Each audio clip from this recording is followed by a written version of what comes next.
I'm going to talk reasonably with you all tonight in the segment which we call From the Word. On Sunday, we had a visitor come to campus, and she used to study with us in our former days, and she left joining with us over theological differences. I don't know which one.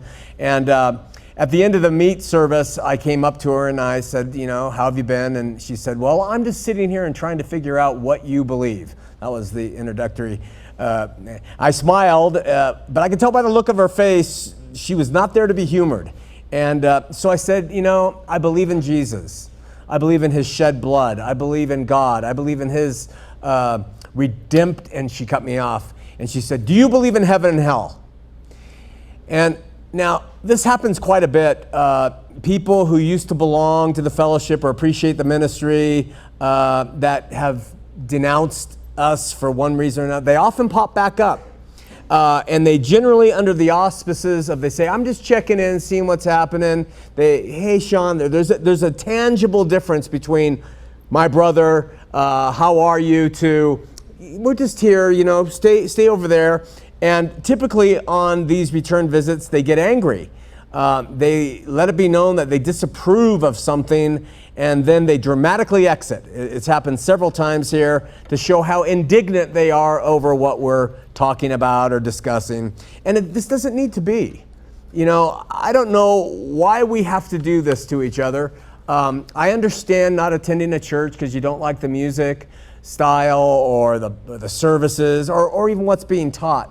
But when are people going to get to believe and think and openly discuss ideas relative to God and not receive the look that says, you're of the devil?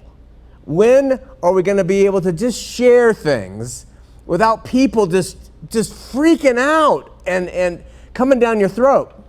And this path of acceptance works both ways. I have to admit, when I saw her, there's a part of me in my heart that wanted to pull the old pastor trick and walk up and say, you're not welcome here. That's in my flesh. I wanted to say that to her because I know kind of what she was going to be doing. And but you got to choose in Jesus' name. Are you going to receive people? Are you going to accept them? And not by me. My flesh was saying, tell her to leave. But the Spirit says you got to welcome all people. And so pastors can very easily exclude people from congregations in the name of peace and protecting the flock. And as congregates, it's really easy to dismiss pastors based on theological opinions and stuff like that. But witnessing this situation yet again on Sunday, it reminded me to remind you, our viewers. Wendy just sent me this thing that in July we had 5,400 viewers from 53 countries around the world.